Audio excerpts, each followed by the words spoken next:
Have you ever found yourself unable to stop thinking about someone? Maybe it's an ex-partner you can't let go of, a crush who takes up all your mental energy, or even someone you barely know but who seems to haunt your thoughts. It can feel confusing, even frustrating. Why does this happen?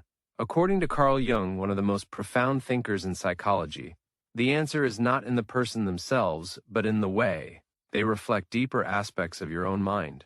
Jung believed that our thoughts and feelings about others often reveal hidden truths about ourselves. When someone occupies your mind persistently, they may be acting as a mirror for parts of your unconscious, the vast hidden part of your psyche that influences your thoughts, emotions, and behaviors without you even realizing it. Let's dive into Jung's key ideas like the unconscious, the shadow, projection, anima, animus dynamics, and synchronicity, and explore how they explain why someone might always be on your mind. First, we need to understand the hidden depths of the mind. This is an iceberg floating in the ocean. The tip above water represents your conscious mind, the part you're aware of, while the massive structure below represents your unconscious mind. According to Jung, most of what drives our thoughts and actions lies beneath the surface, in this vast unconscious realm. When someone is always on your mind, it could be because they've triggered something buried in your unconscious. For example, if you constantly think about a confident coworker, it might be because their confidence reflects something you wish you had. If you're fixated on an ex who hurt you, it might be because their behavior activated unresolved feelings from earlier in life, perhaps from a parent or past relationship. The unconscious uses these mental fixations as a way to get your attention. It's like a signal saying, "Look here, there's something important for you to understand about yourself." 1. The shadow, the parts of yourself you don't want to see. One of Jung's most famous ideas is the concept of the shadow. Think of the shadow as a bag you carry around where you stuff all the parts of yourself you don't like or don't want others to see. Maybe you were told as a child that being angry was bad, so you suppress your anger. Or perhaps society taught you that being vulnerable is weak, so you hide your softer side. Over time, all these rejected traits form your shadow. But here's the twist. Just because you ignore these parts doesn't mean they go away. Instead, they show up in unexpected ways, often through other people. When someone is always on your mind, it might be because they represent something from your shadow. For example, if someone annoys you because they're loud and opinionated, it could be because you've suppressed those qualities in yourself. If someone fascinates you because they're adventurous and free-spirited, it might be because those are traits you secretly wish to embrace. Jung believed that understanding and accepting your shadow is essential for personal growth. So if someone is stuck in your head, ask yourself, what part of me are they reflecting back? 2. Projection, seeing yourself in others.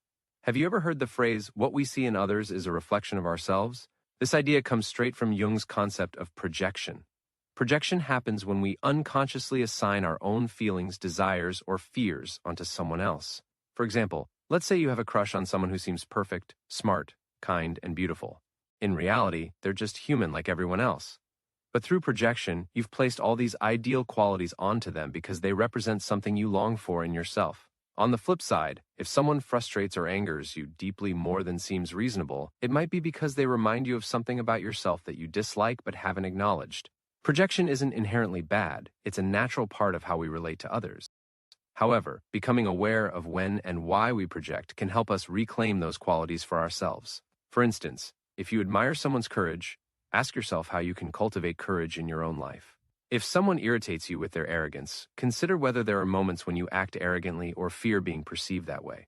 By recognizing projections for what they are, reflections of our inner world, we can stop obsessing over others and start focusing on our own growth. 3. Anima and animus, the inner feminine and masculine. Jung believed that every person has both masculine and feminine qualities within them. He called these inner archetypes the anima, the feminine side in men, and animus, the masculine side in women. These archetypes influence how we relate to others and often explain why certain people captivate us so intensely. When someone embodies traits that resonate with our anima or animus, we may feel an almost magnetic pull toward them, whether romantically or otherwise. For example, a man might become infatuated with a woman who seems nurturing and intuitive because she reflects his anima. A woman might obsess over a man who appears strong and decisive because he mirrors her animus. Here's an example. Imagine Sarah keeps thinking about her coworker James. He's confident and assertive, qualities she admires but struggles to express herself. James isn't just James. He represents Sarah's animus, the inner masculine energy she hasn't fully embraced yet. Jung warned against idealizing people who activate our anima or animus too strongly. If Sarah starts believing James is her missing piece, she risks losing herself in him rather than developing those qualities within herself. The key is to recognize what these people awaken in us and use that awareness for self-discovery. 4. Synchronicity, when coincidences feel meaningful. Have you ever thought about someone only for them to text or call moments later? Or maybe their name pops up repeatedly in conversations on social media or even in random places like billboards or books. Jung called these experiences synchronicity, which he described as meaningful coincidences that connect our inner world with outer events.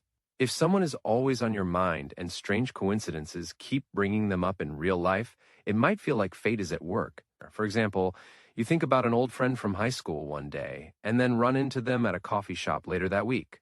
A song that reminds you of a past relationship starts playing every time you're out shopping. Jung believed these moments aren't random. They're signals from the unconscious guiding us toward deeper understanding. However, he also cautioned against taking synchronicity too literally.